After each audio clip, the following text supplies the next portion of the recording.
Chapter 20. The Dainty China Country. While the woodman was making a ladder from wood which he found in the forest, Dorothy lay down and slept, for she was tired by the long walk. The lion also curled himself up to sleep, and Toto lay beside him. The Scarecrow watched the woodman while he worked, and said to him, "I cannot think why this wall is here, nor what it is made of." "Rest your brains, and do not worry about the wall," replied the woodman. When we have climbed over it, we shall know what is on the other side." After a time, the ladder was finished. It looked clumsy, but the Tin Woodsman was sure it was strong, and would answer their purpose. The Scarecrow waked Dorothy and the lion and Toto, and told them that the ladder was ready. The Scarecrow climbed up the ladder first, but he was so awkward that Dorothy had to follow closely behind, and keep him from falling off. When he got his head over the top of the wall, the Scarecrow said, "Oh my!" "Go on," exclaimed Dorothy.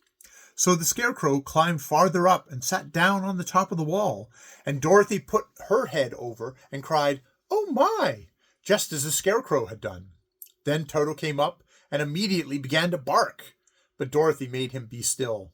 The lion climbed the ladder next, and the Tin Woodsman came last, but both of them cried, "Oh my!" as soon as they looked over the wall.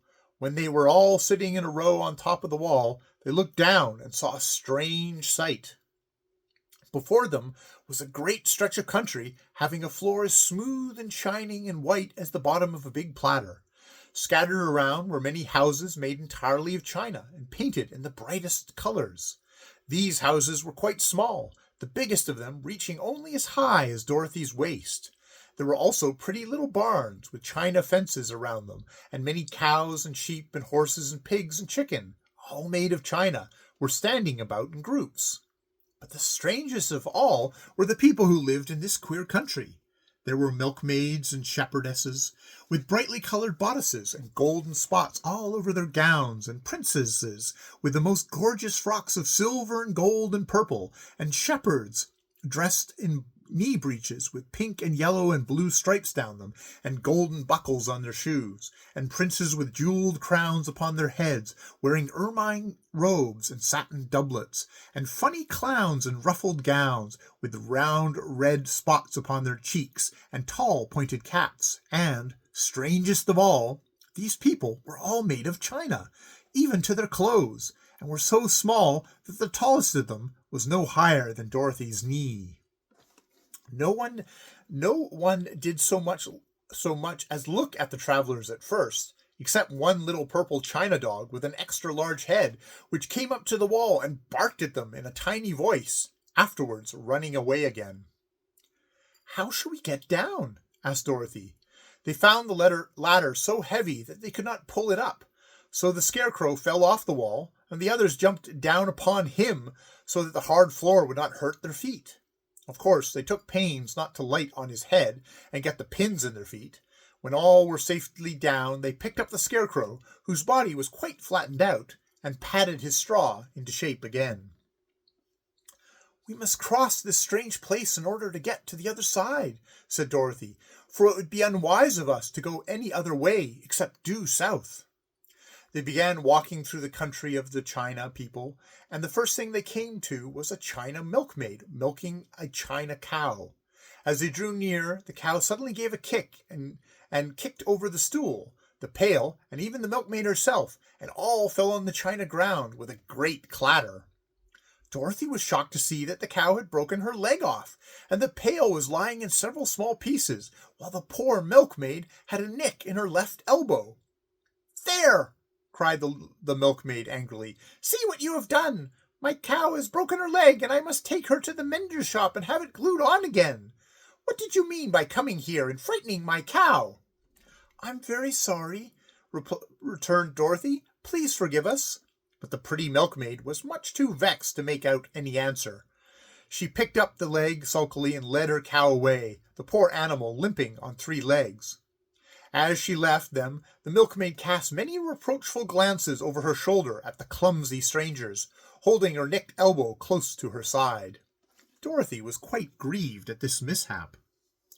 "We must be very careful here," said the kind-hearted woodsman, or we may hurt these pretty little people so they will never get over it." A little farther on, Dorothy met a most beautifully dressed young princess who stopped short as she saw the strangers and started to run away.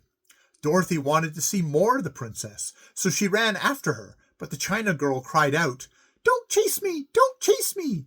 She had such a frightened little voice that Dorothy stopped and said, "Why not?" "Because," answered the princess, also stopping a safe distance away, "if I run, I may fall down and break myself." "But could you not be mended?" asked the girl.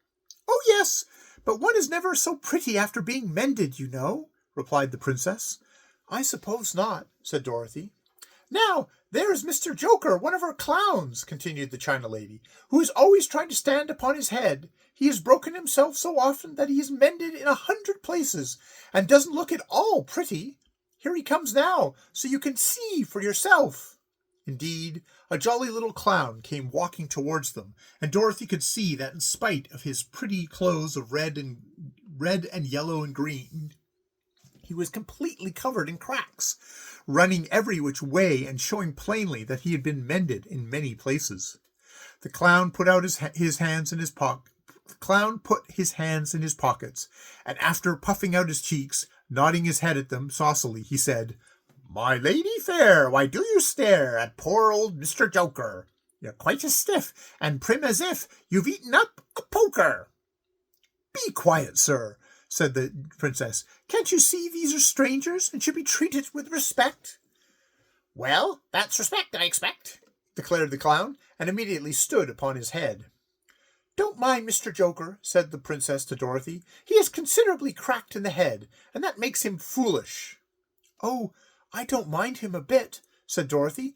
"But you are so beautiful," she continued, "that I am sure I could love you dearly. Won't you let me carry you back to Kansas and stand you on my Aunt Em's mantle? I could carry you in my basket."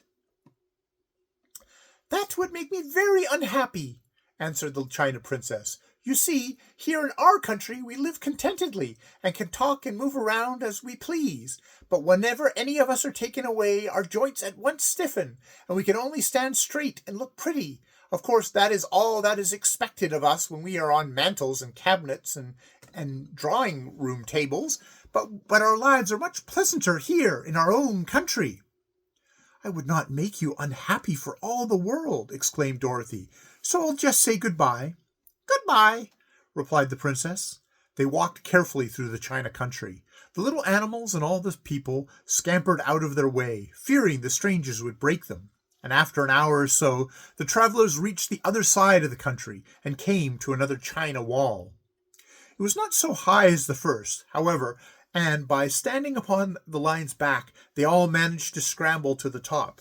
Then the lion gathered his legs under him and jumped on the wall, but just as he jumped, he upset a china church with his tail and smashed it all to pieces.